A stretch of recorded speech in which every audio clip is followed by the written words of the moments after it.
Hello mga ka-London! Loan dito, loan doon. Panibagong araw, panibagong online loan application na naman ang ating pag-uusapan at re-reviewin. Tara, samahan niyo akong alamin kung ito na ba ang magiging solusyon sa pera problema natin. Kung bago ka nga lang pala sa channel na ito, ay huwag mong kalimutang mag-subscribe at i-click ang notification bell para lagi kang updated sa mga susunod pa nating mga videos. Naku, ito na nga kaya ang ating lucky day.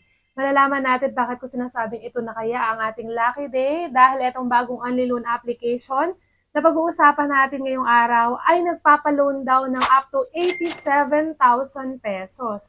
At ito nga daw ay walang interest, meaning zero daw ang kanyang interest. So tignan nga natin kung ano ba talagang ino-offer na itong online loan application na i-review natin ngayong araw.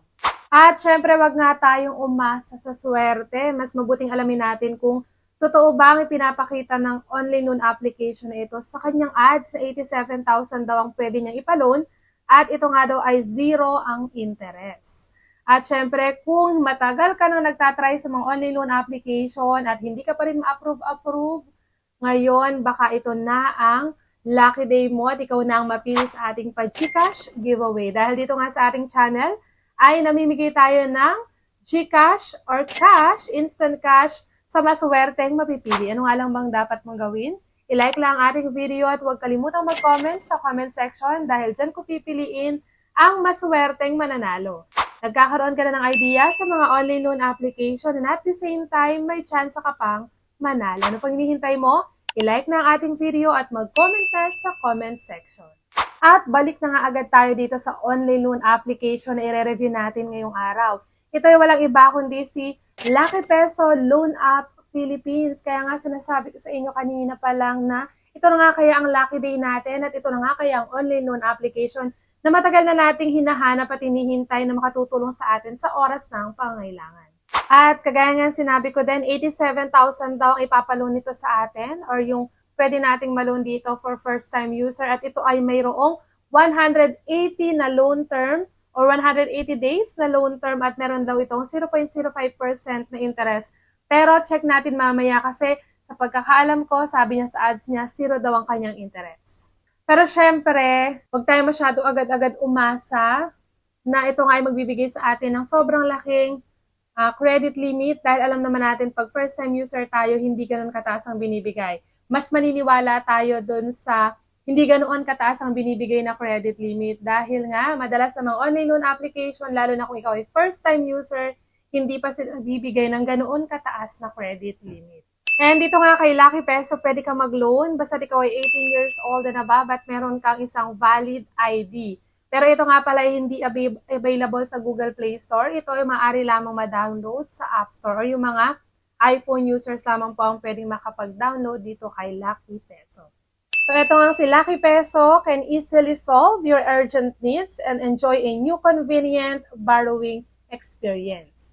And wag na nga nating patagalin pa, i-check na nga natin agad etong si Lucky Peso. Wag nyo munang ida-download, hayaan nyo munang ako muna yung mag-try para at least kung hindi nga ito legit, ay hindi na masayang ang oras mo. So ito nga, kailangan nating mag-login. So kailangan natin ilagay ang ating active phone number para syempre makapag-send sila sa atin ng verification code. And after nga no, nung makapag-login na nga tayo, is 30,000 pesos na lang daw ang ating pwedeng ma-loan as first time user. So from 87,000 naging 30,000 pesos. Yung 30,000 pesos, malaki pa rin yan kung ibibigay niya talaga sa atin yan na credit limit sa ating first time user. At ito nga yung mga recommended ID dito kay Lucky Peso. Pwede ang driving license, UMID, passport, national ID, pwede din ang TIN at health card. So kung wala ka pa naman ng mga nabanggit na recommended ID type, pwede rin naman dito sa mga other options kagaya ng postal ID, PRC, SSS, Pag-ibig at Voters ID. So dito is kay meron silang facial verification para i-check kung ikaw ba talaga yung naglo-loan or nagamit lang yung ID mo sa paglo-loan. So next naman dyan is yung personal information na. So hindi naman to naiiba sa ibang online loan application. Kasama dyan ang education, ng marital state, ikaw ba ay married or single. Kasama din ang number of credit cards. Kung wala naman, 0 lang ilalagay natin dyan. At kasama din ang email, dapat active at nakaka-receive ng messages, and then gender at yung residential address. At next naman sa work information, ang company name, company address, company phone number. So mag-ingat lang tayo sa pagbibigay ng ating company phone number. Mas maganda siguro kung wag na natin ibigay or magbigay lang tayo ng iba pa nating number para at least kung tawagan man, hindi makadirektang makakontak sa ating workplace. At syempre, yung profession, pipili lang tayo dyan.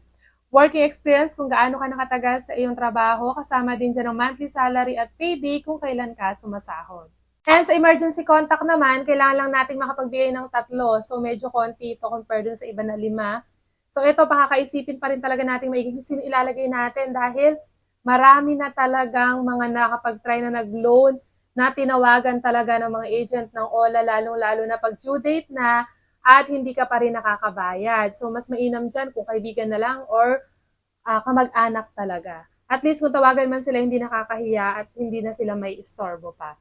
At yon, so baka isipin natin yung 3 ilalagay natin contact number, ilalagay natin kung kaano-ano natin sila at yung kanilang phone number. And dito naman sa ating bank information, pwede pa rin ng bank or e-wallet. So sa e-wallet, ito yung mga pwede ang GCash, PayMaya, GrabPay, Coins, at Shopee. So, pipili lang tayo dito pero madalas naman ang ginagamit ko lang dito is GCash. So, ito naman kasi yung mas madaling gamitin. So, dito, isa-send once na-approve tayo sa loan at dito din tayo magbabayad.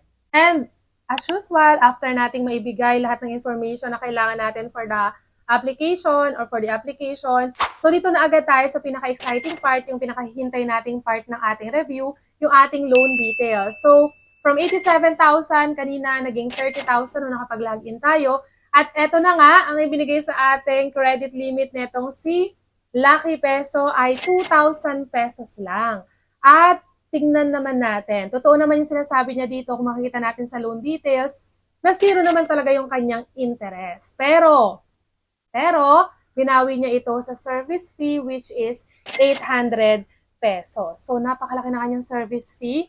Ibig sabihin, ang makukuha na lang natin, ang marireceive na lang natin is 1,200 pesos. So, sa 2,000 pesos, 1,200 pesos lang yung marireceive natin, yung 800 na mababawas ay mapupunta sa service fee. At ito pa, yung kanyang loan term ay hindi 180 days, hindi 121 days, kundi 7 days or before 7 days pa lang is kailangan na nating bayaran yung buong amount na 2,000 pesos. At yan nga ang kabuang loan details netong si Lucky Peso. Kanina sabi ko sana ito na yung lucky day natin. Pero syempre, iba-iba tayo ng pwedeng ma-experience sa ating paglo-loan.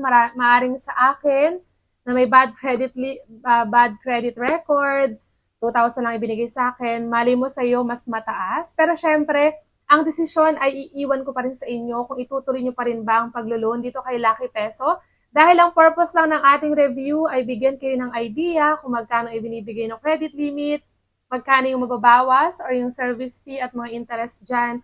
At of course, yung kanyang loan term. So kung gusto mga manalo sa ating GCash giveaway, i-like lang ang ating video, huwag kalimutang mag-comment sa comment section at baka ikaw na nga ang susunod na maging lucky at mabigyan ng instant cash sa ating GCash giveaway. Kung kayo ay nakapag-try na din dito kay Lucky Peso, i-comment nyo na kung anong naging experience nyo dito. Dito na lang muna natatapos ang ating review ngayong araw. Hanggang sa muli mga kalondon!